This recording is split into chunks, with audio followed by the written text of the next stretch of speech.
Good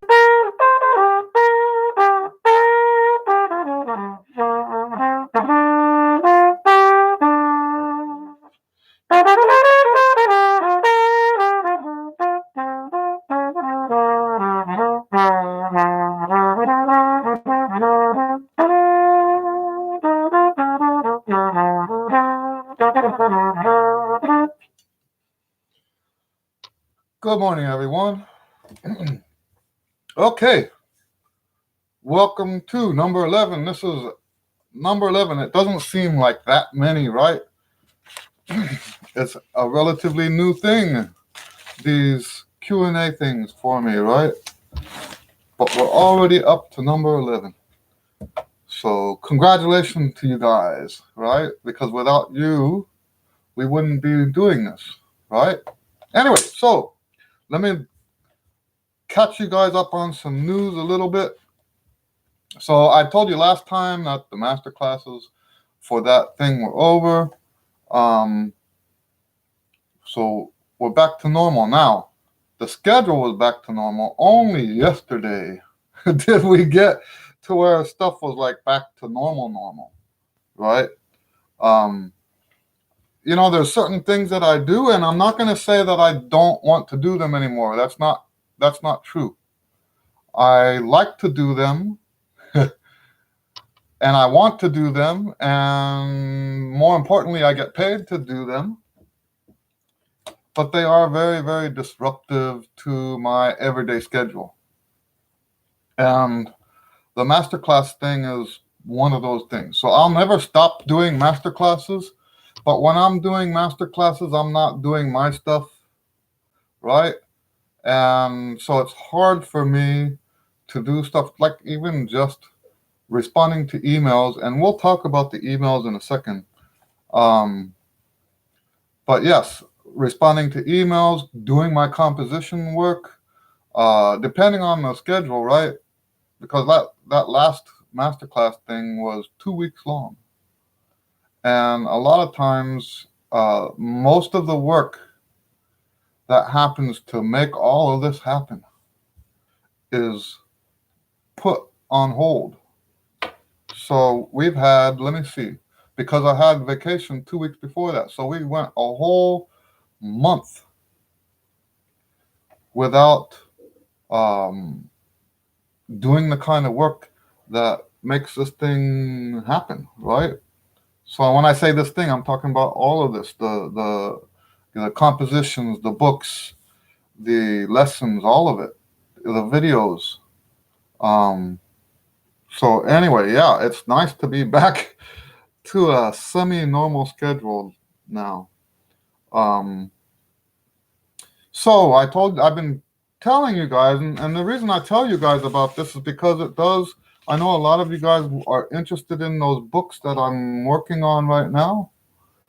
And, but I don't want to get into the books until these compositions are finished getting published. I have a backlog of compositions. Now that I have a system, and I didn't tell you about that, but that's all right. I have a system now for how I publish and how I go about making this stuff, getting it, because there's a lot of steps involved. Yeah, let me even just show you the steps that I have to fill up. Oh, the book's not here. Never mind. Kind of rough to be organized if you don't have your stuff around. Anyway, I think it's probably in the other room. I'm not going to go get it. But anyway, I have a sheet that I fill out, a workflow sheet.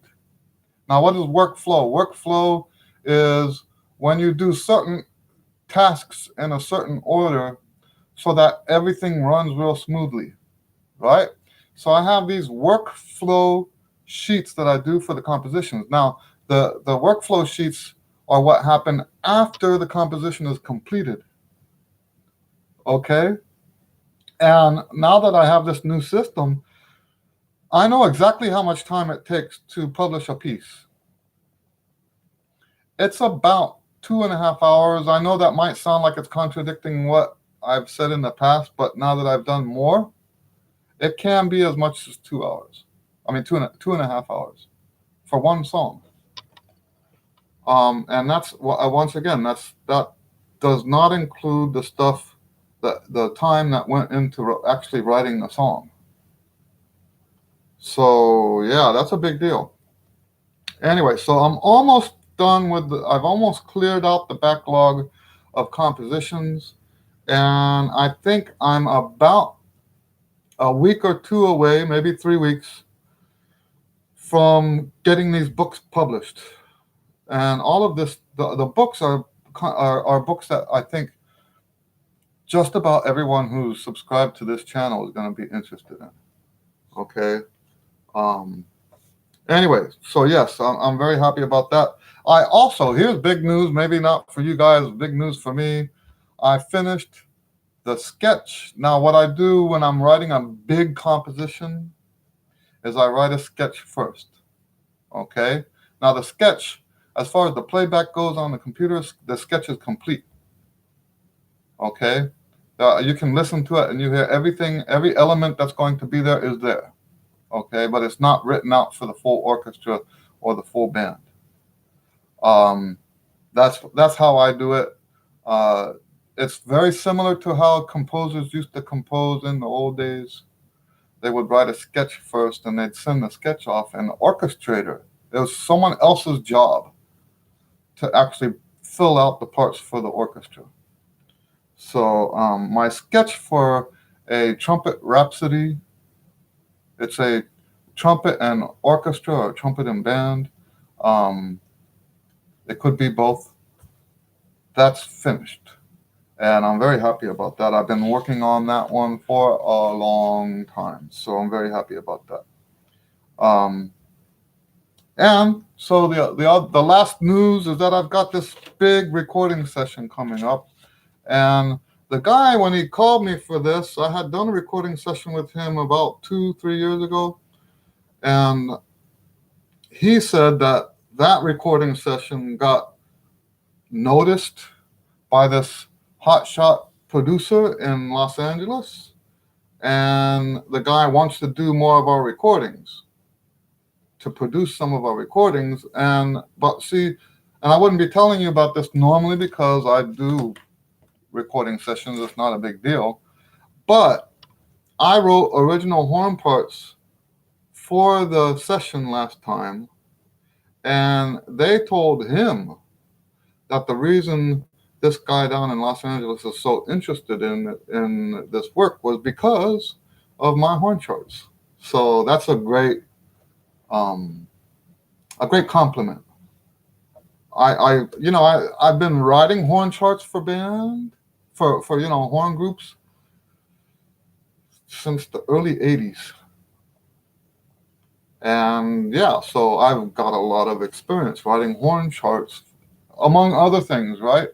And so what bands will do is, if there's a tune they want horns on, but the tune doesn't originally have horns, they send me the MP3. I write horn parts that fit. And, I don't think there's ever been a time that someone says, no, I don't like that. They always like it.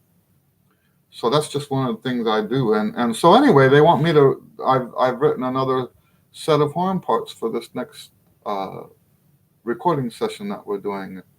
And that's, it's a huge honor to do that. When someone wants your creative output, it's not the same. So, and I'm not going to belittle what other people do. That's not my intention. But it's not the same as someone who can transcribe real well. That's another skill. I do that too. And in fact, most of the horn charts I write are transcriptions, not original horn charts. But it's when how shall I put this? When you do your own original horn charts, it's a piece of your heart and soul that they're buying, right? And yeah, it's not the same thing as when somebody hires you to do something, a skill that a lot of people can already do. Anyway, And I'm not bragging. I'm not trying to be arrogant or anything. It's just big news for me right now. So, and I thought I would share that because that's what I try to do at the beginning of the Q&A. Now, I said I was going to talk about emails. Uh, I do respond to emails. Okay, and I think you guys already know that. Those of you who have sent me emails through my website, um, unless sometimes spam might, sometimes the email might go into spam or whatever, uh, because of maybe something you put on your email. Maybe it caught a word. But other than that, I'm pretty good at answering the emails. But I told you, and you might have to go back and see some of the old videos to to hear this. But I've said that this won't last, and I know it won't last. Okay, I'm going to respond to the emails when I can. Okay, um, but I know from experience. So the YouTube thing is kind of new for me. But when the internet was first getting big, first getting established, I was doing this back then. The only difference now is that it's live, right? I mean, it's you can see me, it's video, right? And I fully anticipate that we get enough people involved in this that eventually I won't be able to answer all your emails. And I'm apologizing in advance, but this is just the way it is. I've already been there. There was a time, let's say around the new millennium, when I was getting so many emails, it would have been a full-time job to respond to them all. And I just had to stop, you know? It's just, the only way I could continue that would be to hire somebody. And then in that case, you would be getting the information that you're looking for, but it wouldn't be directly from me. But regardless, I do believe that day is coming. So I do respond to your emails when I have time.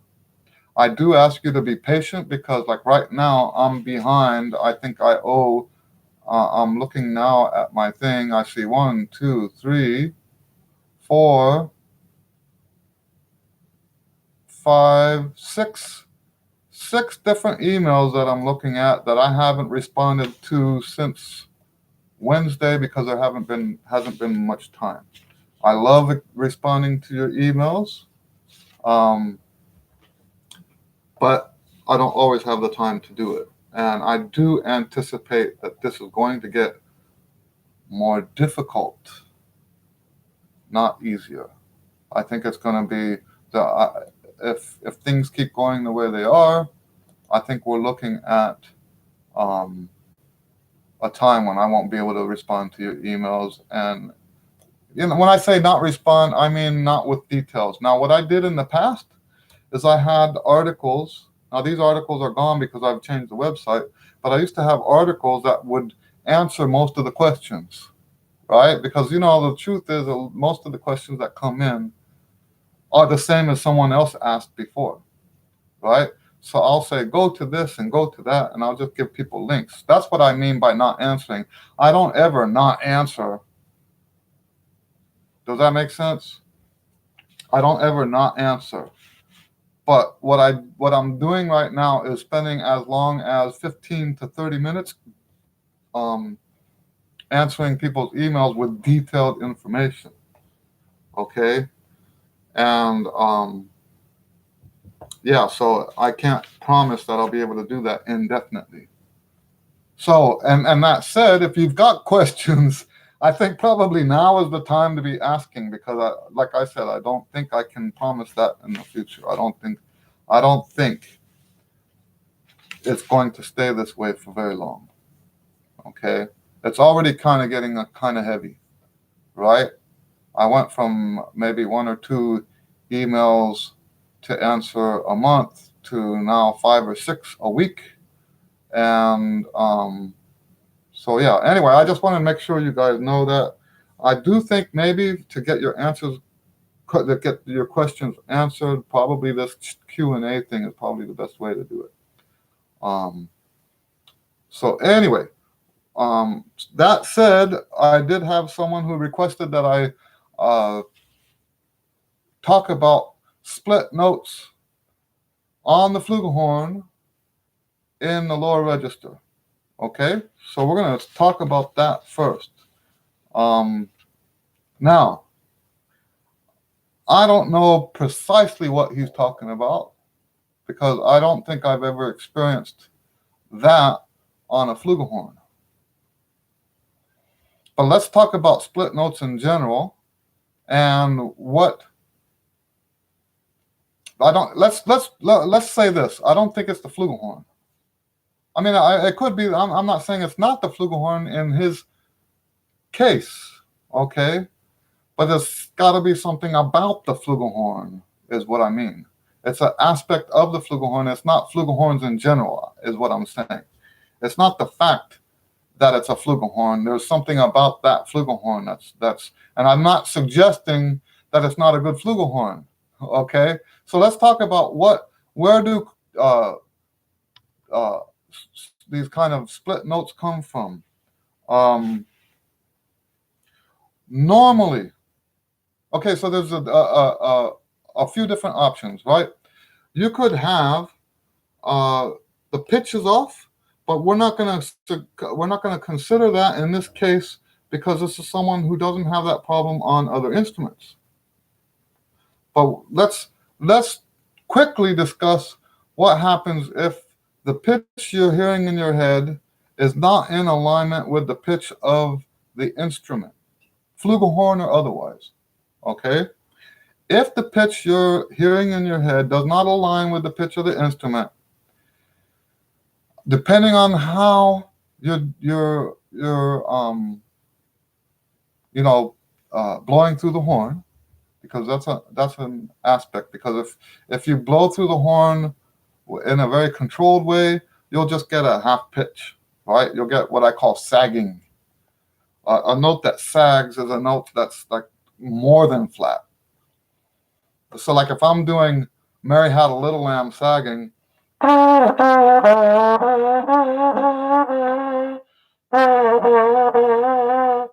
you hear that with the beginners a lot because what they're buzzing, and I know a lot of people say that we don't buzz. The frequency that they play is not in tune with the frequency of the instrument.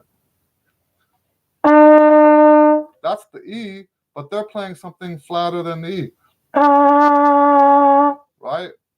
And now I'm not, so the guy that asked this question, Michael,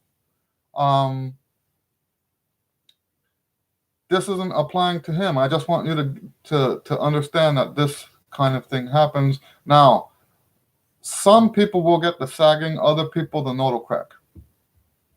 It depends on in what side of the note. So if the pitch that they're buzzing is above the pitch, right? And it comes down to the way they're supporting and stuff like that, and it will crack the note if the pitch is not right. Okay, and for that matter, sometimes the tubing on my flugelhorn doesn't have a slide on a trigger on the third valve, so I have to like manually. What I do is, because it doesn't move, I look at the piece. What am I playing? And I put the slide where it's going to be best, right? So if it's going to have a lot of G sharps, I'll push it all the way in. If it's got a lot of C sharps, low C sharps, I'll pull it further out.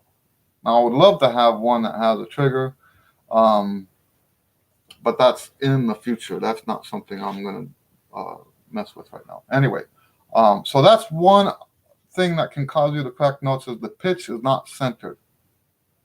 Okay, but I don't think that's the case in this case. Now, the other thing that can cause you to crack notes, which I think is more likely in this case.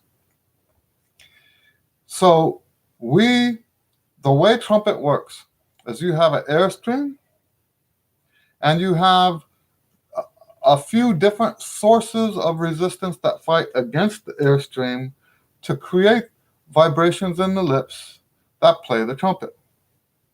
Now, if you have a mismatch of resistance to the air, if you've got too much resistance, too much air, because it balances, right?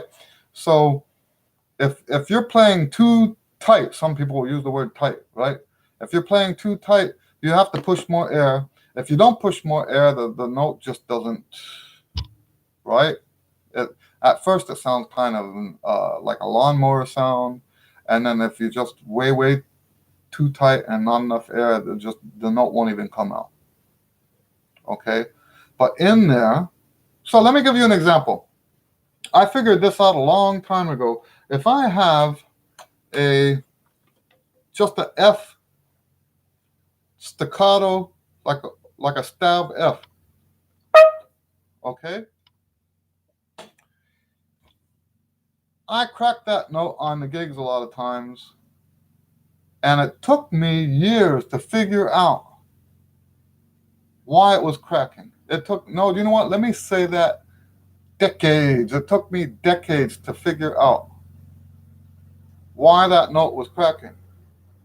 And it turns out that when you play short notes, just the fact that you're playing the note short, you've increased the resistance. Now this is only indirectly related to the question, right? But I want you to get the big picture here.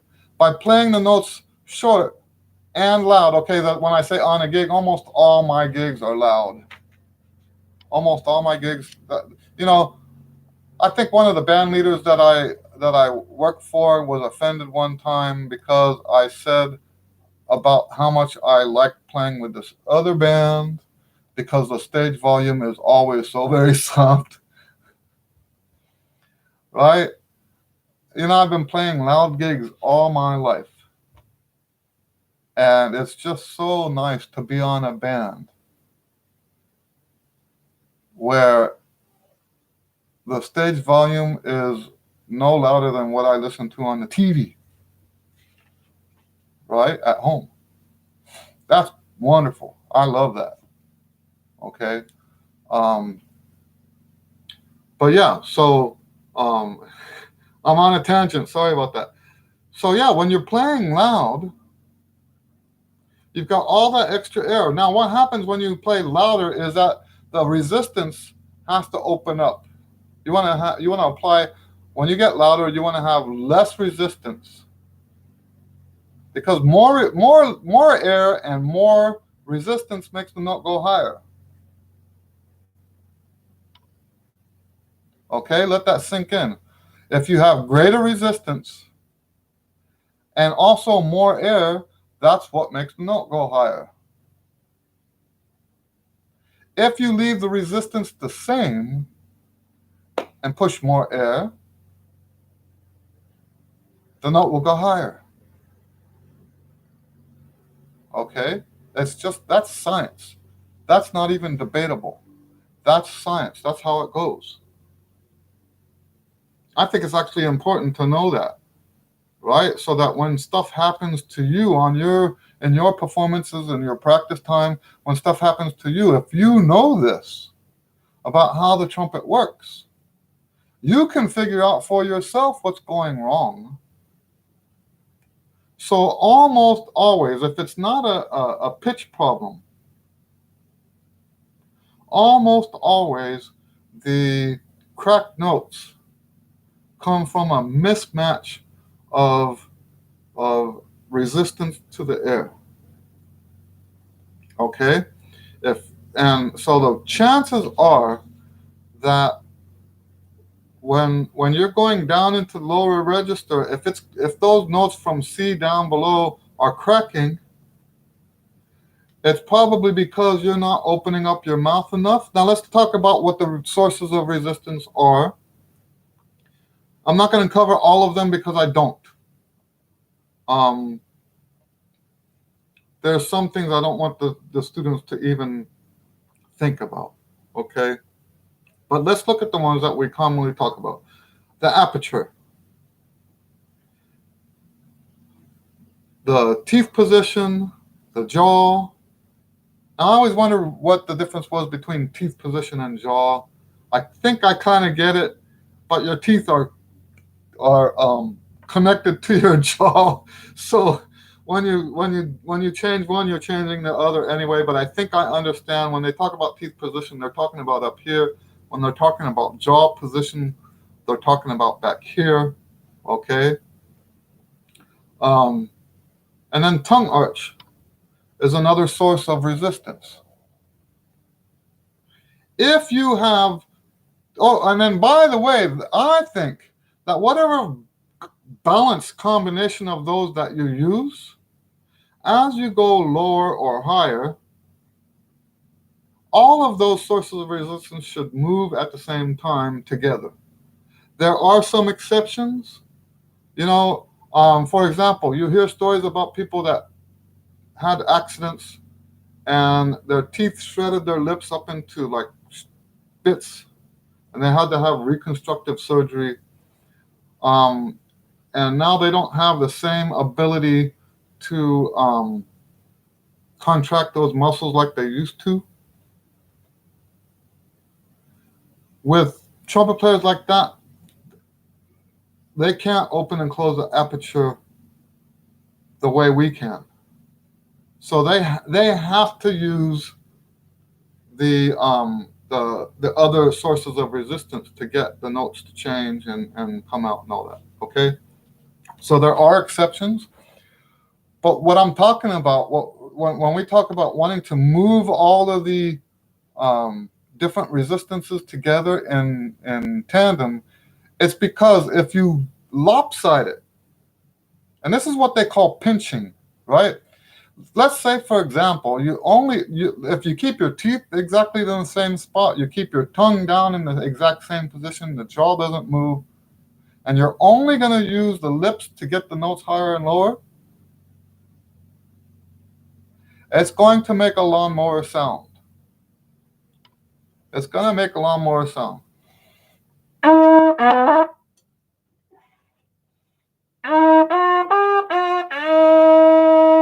That's what I'm doing.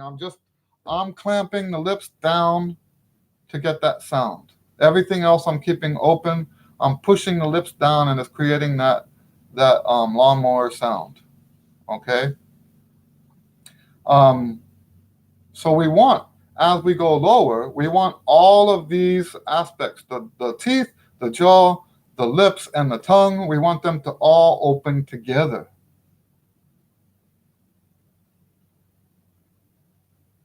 If one of those things stays closed, you're going to change the tone quality.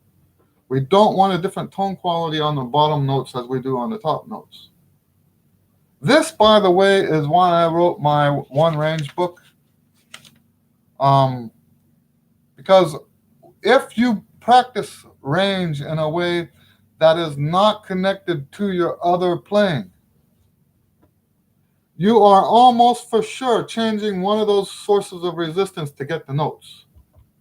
And you're doing it independently of the other ones. When I say that you're doing it wrong, that the way you're doing it is causing the notes to sound different, that's what I'm talking about. The sources of resistance that you're using are now skewed, they're lopsided.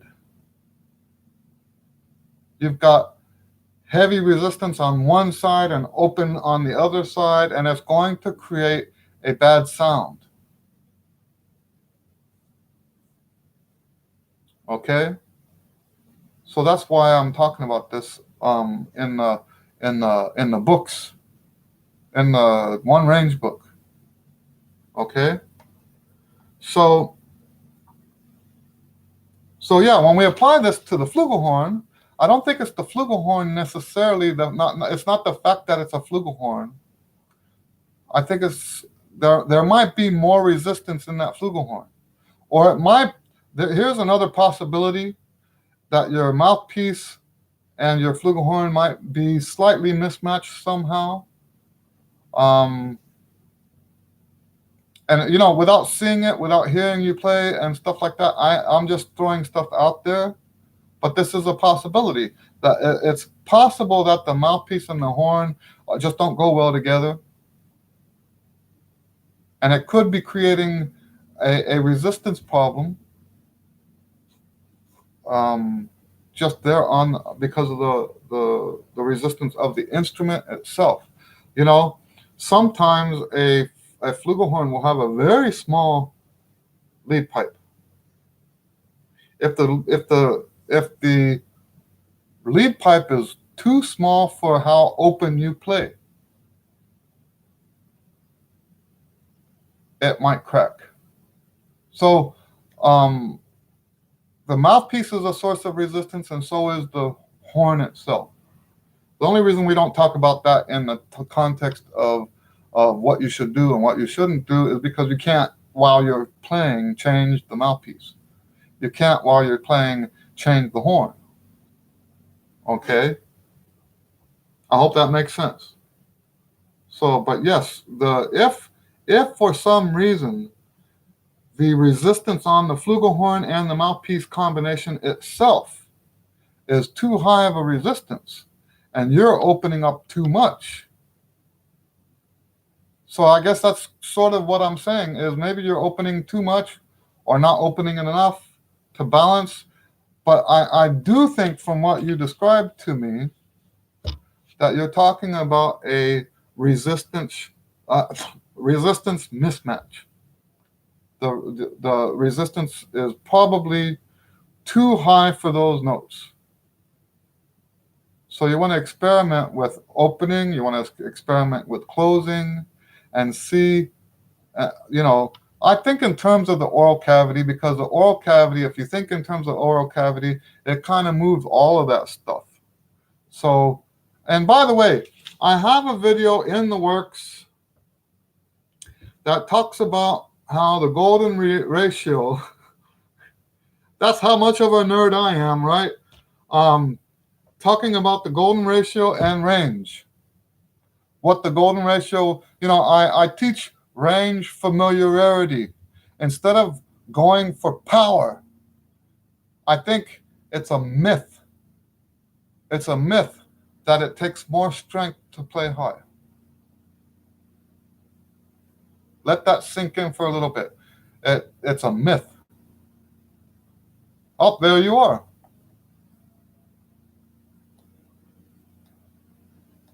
So actually, right now, Michael, I've been talking about you. I've spent this whole time answering your question, kind of.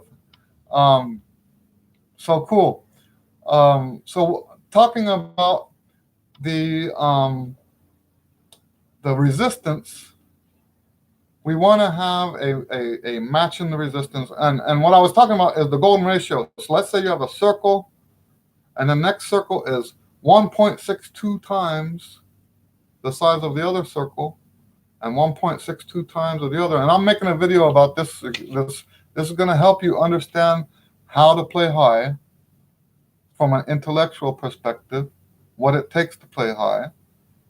Um, but it also helps you figure out this kind of stuff that's happening in the lower register. If you understand that the oral cavity from G down to C, so whatever your oral cavity is at G,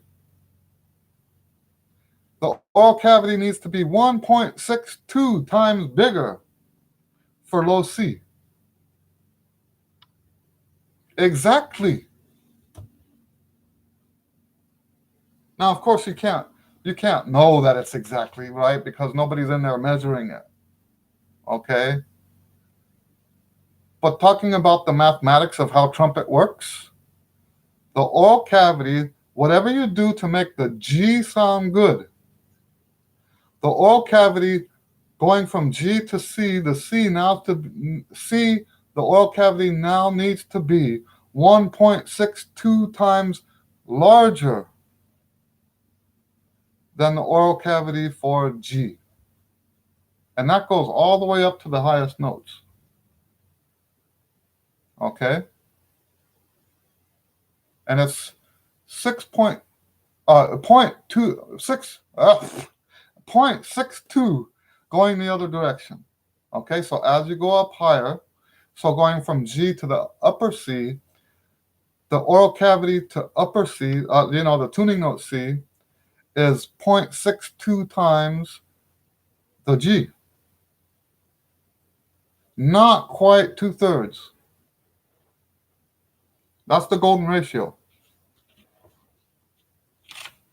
So, I know that's real geeky,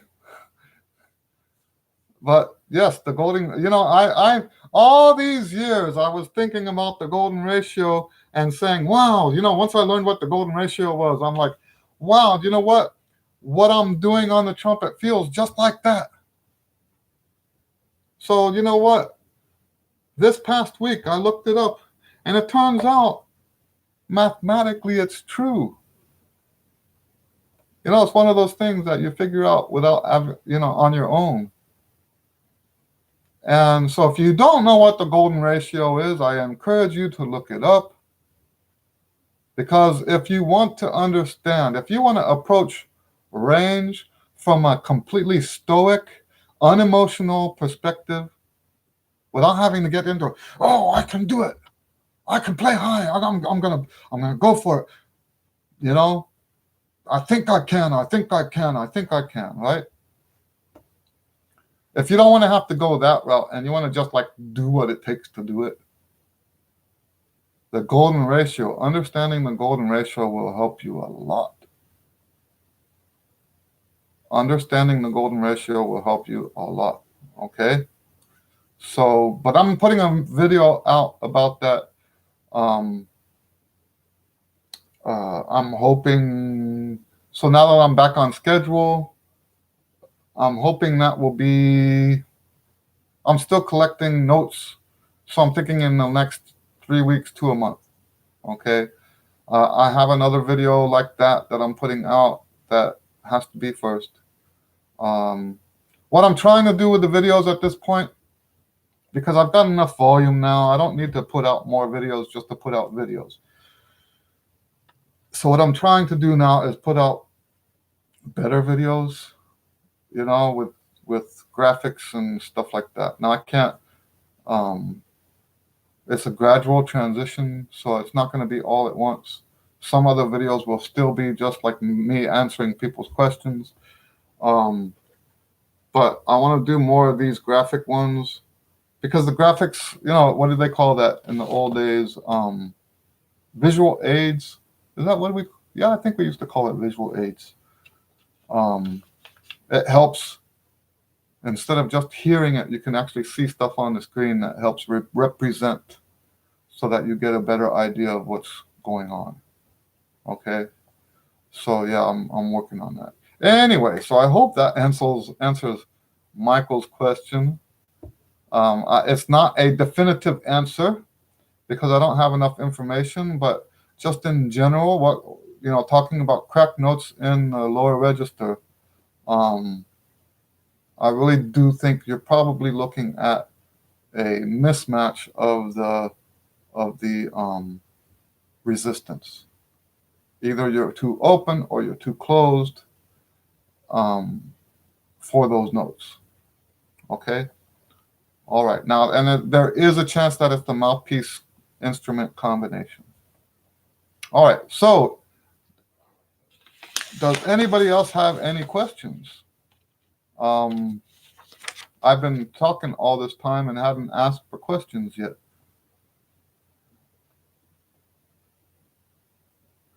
I do have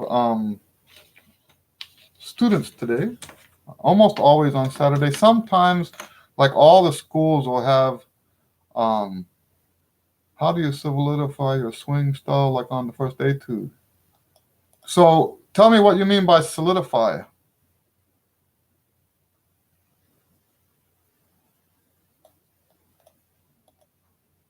I have my own opinion about swing. I don't think of swing as a rhythm. That's how it's normally taught, as a rhythm. But I rather teach And you know what made me think of this is in the Clark characteristic studies, there's that my style is lacking and I'd like to know how to make it sound more appealing. Okay, so that's what I'm talking about. You know, in the Clark studies, the Clark characteristic studies, there's a section in the beginning that works on tonguing, articulation. Um,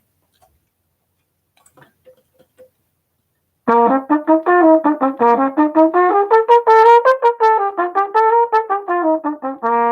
think that's how it goes. It's been a long time since I've played it. If you do, back before I was playing swing, right? This happened to me in junior high. If you do the one that goes like this,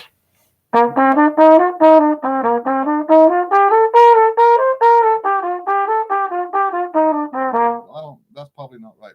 But when you do the slur to the upbeat to the downbeat, when you do that, um, you almost automatically swing. You almost every beginner student that I ever had played that slur tongue pattern swung the notes. They almost always go.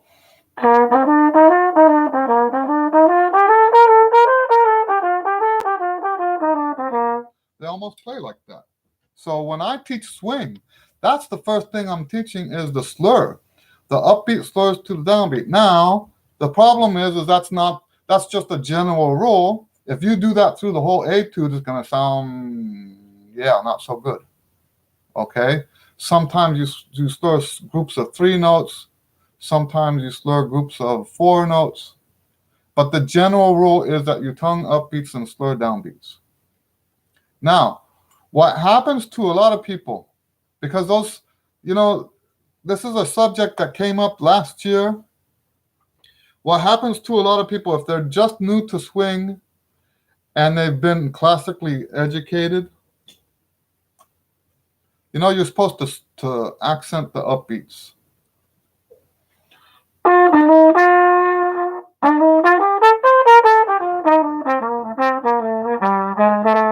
Right? You're supposed to accent the upbeats. What if you were taught that the accent comes from the tongue? See, I wasn't taught that. When I was in junior high, elementary school, high school, we were taught that the accent, in fact, even in college, the accent comes from the abdomen. You get a burst of air, right? You get a burst of air on the note. But today, they're teaching the students that the accent comes from the tongue, which is absolutely wrong. And you know what? I got into a conversation about this on Facebook, and they said, "Oh, well, the way you're doing it is old-fashioned." And I think they meant that as an insult, but I said, "Thank you very much. I would much rather." Okay, so here we got someone already saying that's how their band director told them.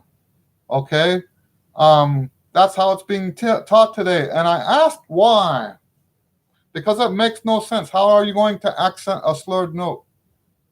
Think about that. They'll say,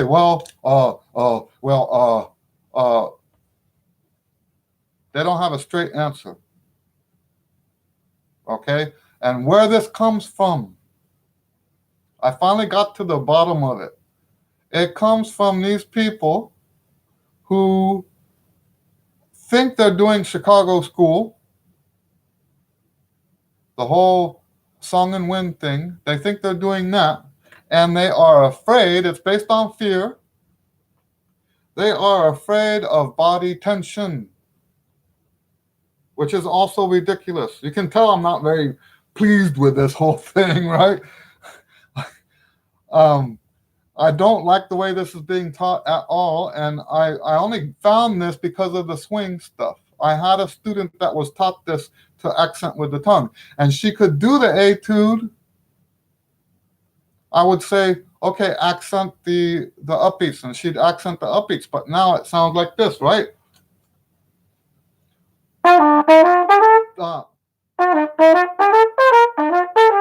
Right? right? That's what it sounds like to her when she's accenting the upbeats. There's a gap between the notes, and that's not correct for swing. So then I'd get her to play those notes legato, which is what we're supposed to do, but then the accents would be gone, right? She can't do both at the same time. Well, she can now. That was a year ago. And I asked her why. I finally figured it out, right? And it was, I've been hearing this for years, and I didn't understand what was going on.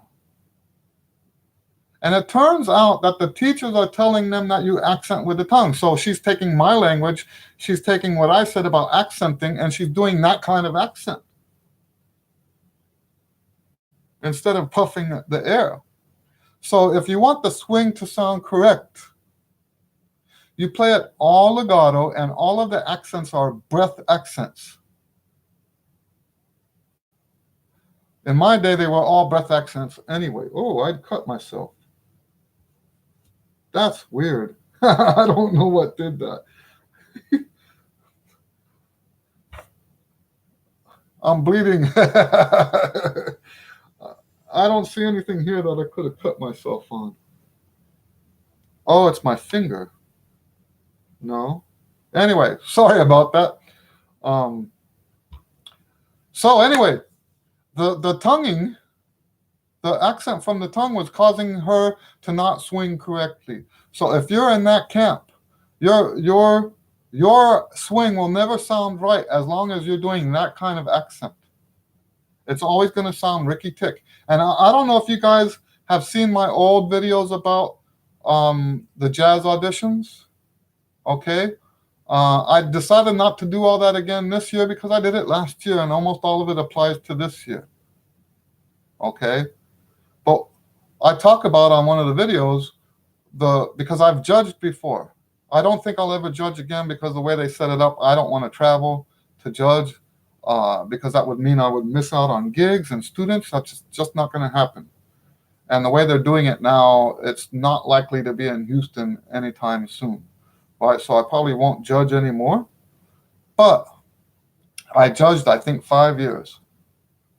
And some of those years were the years that I had students and years that I actually wrote the etudes. So I have a very intimate understanding of what happens in the judging process, right? I think that's why some of the students that take lessons from me for the jazz stuff, I think that's why, because I have a unique perspective on that no other teacher could possibly have. So if you want to take lessons on that to help you get to All-State Jazz, I'm probably the best person in the state of Texas or the world for that matter for that. And because of my experience, having written the etudes, having had students that made All-State, and I made All-State myself, not in jazz, but then also the fact that I've done the judging. So, but here's the thing. The most common problem with every student, even at the All-State level, is this Ricky Tick playing. And I think we can trace this all back to the articulation style. If you're accenting with your tongue, then you're playing Ricky Tick, and the style is wrong. So let's talk about this. What should it be? Let's stop talking now about what it shouldn't be and talk about what it should be. Until you get to the end of the phrase, or unless it's marked staccato, everything is legato. Okay? Everything's supposed to be legato. The upbeats should be accented, and it's a breath accent. Most of the short endings are going to be what I call bebop endings, right? I'm not playing the etude. I don't remember the etude. Right? You have bebop, long, short, and you want to have that. We don't want to let that note stay long. Okay? Don't let the note stay long because then now you're not playing the style. Think the word bebop. If anything ends on an eighth note, an upbeat eighth note, we want to have that beat up.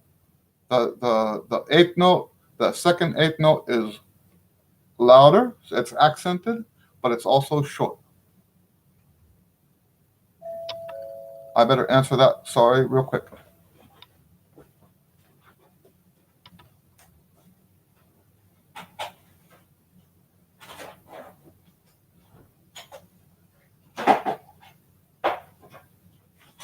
Sorry, I'm working. Oh, okay, sorry. I don't like to be rude to the people. These were Jehovah's Witness people. I've talked to them before. All right, so that's the thing about the swing, and I can't give you any more detailed answer than that without hearing you play. And that said, anybody that wants to send me if you want to make a video of yourself, and this goes back to what I was saying earlier, I can do some of this now. As things get more developed, I may not have time. Okay, but for now, if you want to put a video up of you playing, and I'll write back some commentary for you specifically about how you're playing, I don't mind doing that right now. In the future, I might have to charge for that, right? But if there's something I can help you with, if you post a video, I don't have a problem with that. Okay. Anyway, sometimes, people say, well, what are you getting out of this, right? So, it's like, nobody believes that it's even possible that someone would just do this. But, I do get something out of it. The more I work with people, the more, the way I teach is I draw from all of those past experiences, my experiences as a teacher, my experience as a player, the stuff I write, and how I've seen it work with the students and all that stuff. So every person I help helps me help more people. That's how it works. Now some people will say, well, that if I don't do this for money, I must be like expecting something else. No, I don't expect something. That's what I get out of it. That's what I get out of it, is that the more I help people, the more able I am to help more people.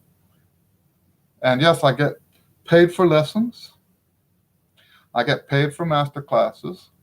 I get paid for my books. And so there is a revenue stream, more than one revenue stream. The stuff is coming in.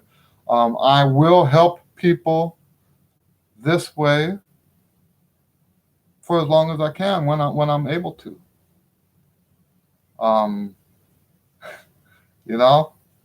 It's maybe to a fault. I don't know. So anyway, any other questions? That was actually a good question. 2 good questions today.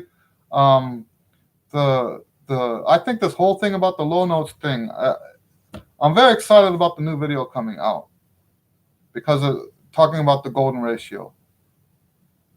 Because it explains all of this stuff. And then the swing thing, that's a big deal. That's a big deal because what's happened, it's basically a semantic problem, right? What is semantic? Means the words I use and the words you use, we're like, there's some overlap, but it doesn't mean the same thing. If I say accent, if that's what you're doing, that's not, to me, that's not even an accent. There's a book. Where is it? I have it set aside. It was written in 1964, I think. It's actually kind of rare now. I've seen it on eBay for as much as $100. So I think it's way, way, way out of print.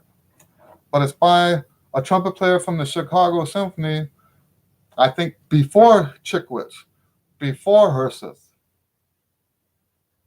I think the name is Grochuk, something like that, Grochuk. And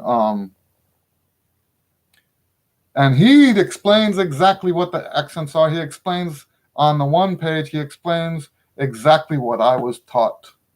And so, yes, that woman that said that I'm just old-fashioned, she was absolutely right.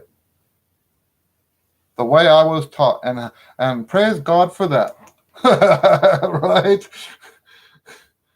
Praise God that I'm old-fashioned, because I don't like what's out there now. Um, Maybe I should shut up. I shouldn't. I don't want to talk badly about anybody, but I should instead talk well about the stuff that I do like. And you listen to those old recordings and they touch your heart. The new recordings are all about perfection. Old is gold. I like that. Old is gold.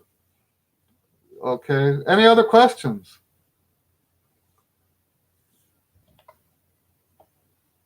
I don't know how I cut myself. This is very bizarre. It stopped bleeding, but I've got blood all over my desk. Well, if there's no more questions, it looks like this is going to be a short one. Well, short compared to last week. Last week, I think we went like an hour and a half or something like that. So, counting down, I'll give you guys 10 seconds. What is TMEA like? Oh, TMEA is wonderful. TMEA, that's the Texas Music Educators Association Conference.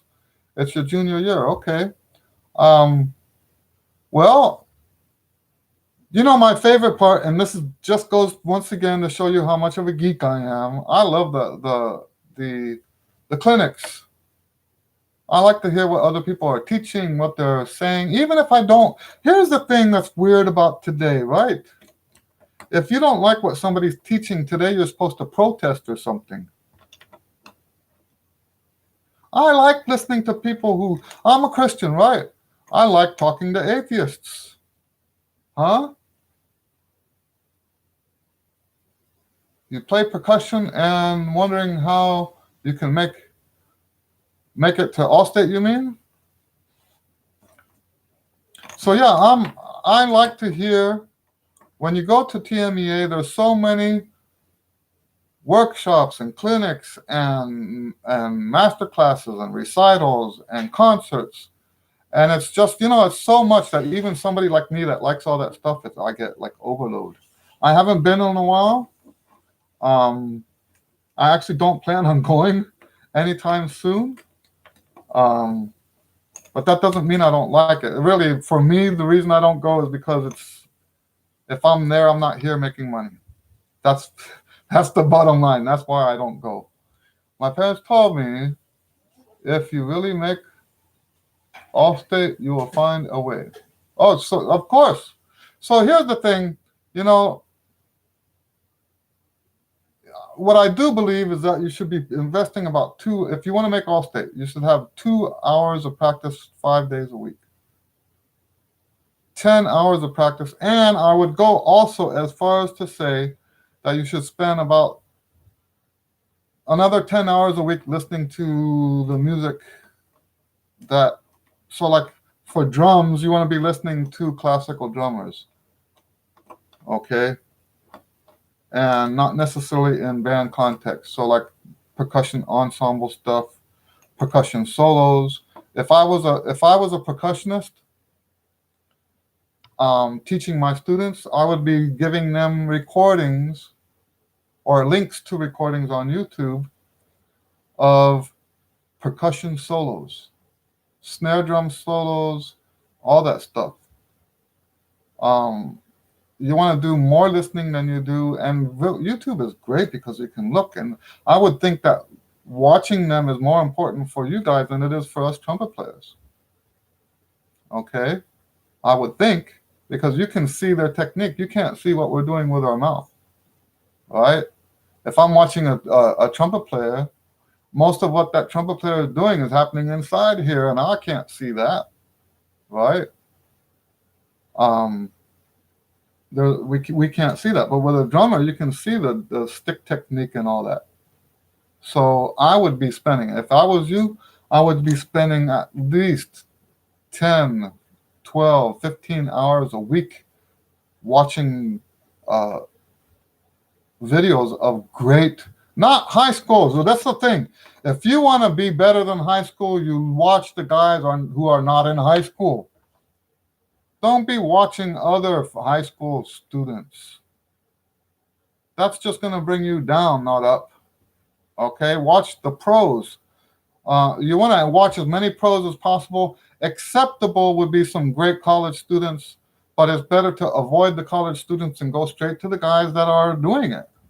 Right? The guys who are doing this for a living are the ones that really know what they're doing. Okay, so those are the ones that you should be listening to.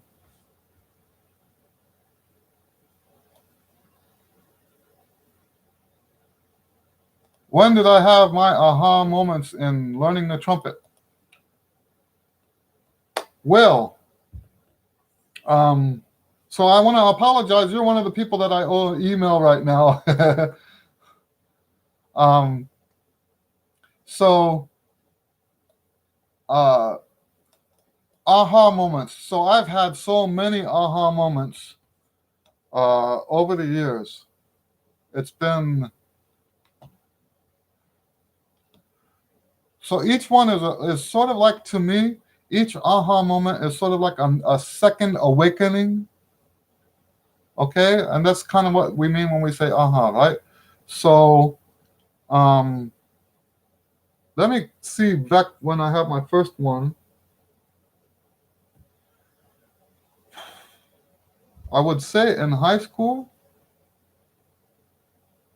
Actually, you know what? The first one was in junior high. You know, I had this solo with the band, and this didn't have as much impact on me at the moment because it was our last concert of the season, and then I moved and went to a new school. But I had a concert where I had this big old solo. I don't remember what the solo was. I think it was that the love theme from Star Wars, if I'm not mistaken. But I stood up for the solo and I passed out. Well, I don't mean passed out like falling down. It's just I have no memory of it whatsoever. And I played it when I sat down, I kind of sort of came to, and I got. When does that happen, right? When do you get a standing ovation as a junior high student? But here I am. I have no recollection of what I did when I was standing up. But people were standing up applauding my solo. Like the whole place stood up, and it was just a love theme. and that had a huge impact on me later because, you know, today I tell people that 90%, over 90% of what we do is mental. The physical stuff is just a physical manifestation of the mental stuff. But it's all mental. It's all mental. And if the mental stuff isn't in alignment, then it doesn't work right. Okay? So, and that's been one of those defining moments for me for the rest of my career. But there's been others. There have been a whole bunch. There was another one that I've told this story so many times. I'm beginning to win. You know, it sounds more like a story now, and less like a memory because I've just told it so many times. There was an aha moment I had in college because my playing kept getting worse and worse and worse and worse until I hit rock bottom. I was practicing 4 hours a day, every day without a break. I had 12 ensembles I was working with. My playing was getting worse, not better. So I went on vacation on Christmas break. I decided I was quitting the trumpet. I was going to come back again. I came back to El Paso after 2 weeks, and there was a message from a mutual friend we had a friend that died, that the son had died, and it was a jam session. And I thought, well, even though I'm not going to play my trumpet anymore, I can't not go to this jam session. So I went to the jam session, and I didn't even warm up because I figured, they say that for every day you take off, it takes 2 days to get back. And that means a whole month for me to get back. And back to what? Back to sounding horrible, right? So in my mind, I'm thinking it's not even worth warming up. So I got to the jam session, and I played that first tune, and I start the notes, and I'm like, wow, it sounded better than I had sounded like ever in my whole life. And at that moment, I realized that a lot of the stuff that we're taught is not, like, for example, this whole thing about how you have to practice every day. Okay? Do you know why I think they tell you that? Because they know you're not going to. That's my firm belief.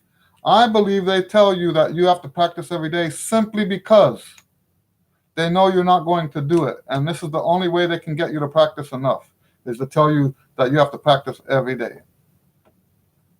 Okay? I don't do that kind of lying. I know they don't think they're lying. I think they actually believe it. But I think the reason it ever happened, or I think the reason anyone ever said that, was because it was the only way to get the students to practice enough. So yeah, that was an aha moment for me, and that's when I started figuring stuff out for myself. And that's where all the books came from. If it wasn't for me going through that process, so I don't feel bitter about any of that. That was a blessing.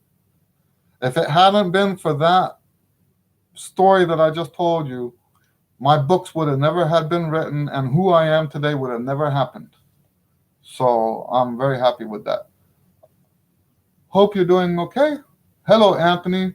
I upgraded my practicing 2 hours a day now. Oh, wonderful. So are you taking a day off, Anthony? We're just talking about that right now, right? I hope you're taking a day off at least, because that's important. 1 day off a week, in my opinion, will help you get where you want to go faster. That's just my opinion. Caleb says it sounds like I killed it. I think he said that about the solo when I was standing up and kind of blacked out. How do you get over the hard nerves of audition? You know what? That's also a good question, and I'm running out of time now. About the nerves. One of the things that I'm finding now, I think there's different kinds of nerve problems, okay? And they have to do with personality and your situation and all that stuff. But the thing about nerves that I've noticed mostly with students today is that they practice nerves into their performance. Let that sink in.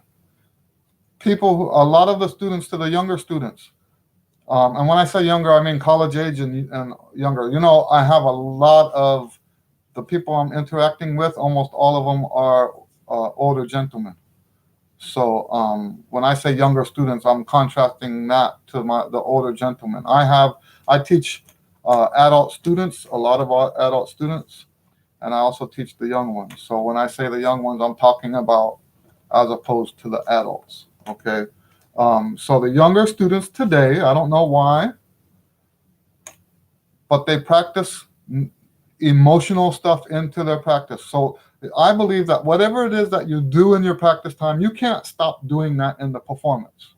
So if you're one of those that you're playing and you make a mistake and you're like, oh, you hit the stand or you hit your leg, stomp your foot, you're just like, Ah, you know, some people hit the stand. Okay, I remember one time, my son, when he was practicing, would bang on the piano.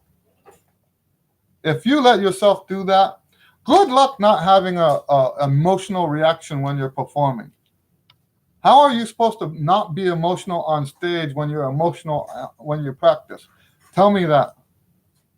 And you know, all of the students that I've done this with, this nerve stuff with, all of them, if I got them to stop being emotional in their practice time, they were no longer emotional in the performance.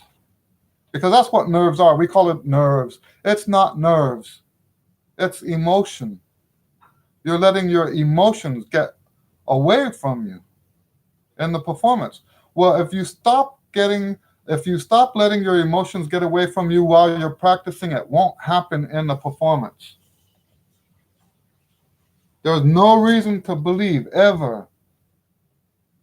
There's no it's unreasonable to expect you to be cold turkey on stage if you're not cold turkey at home. Okay? That's my answer to most of the kids today for nerves. There's other answers. Different people are nervous for different reasons and in different ways. Okay, I'm one of the books I'm working on right now is about stage fright. And because I had my share of it too. Mine had nothing to do with practicing it into my music. Mine had to do with forgiveness. But that's a long story. But so yes, if you don't want to be nervous on stage, stop being emotional at home. If you make a mistake, don't get angry, don't get frustrated. I tell my students, it's just business. It's just business. You make a mistake, you do what you're supposed to do to fix the mistake. Being emotional about it, I think the reason why people are emotional, this is my opinion, I think the reason why they're emotional is because they're trying to prove to themselves that they care enough to get to All-State, that they're serious enough to get to All-State, right? They are taking this seriously enough. So, and the person who's taking it serious is the one who, right? I'm serious. That mistake's not good enough, right? Okay? Just like working towards something and just to losing it out. Right, exactly. So anyway, that's my answer for that. Right, I know nobody's ever heard that before. This is one of my original things.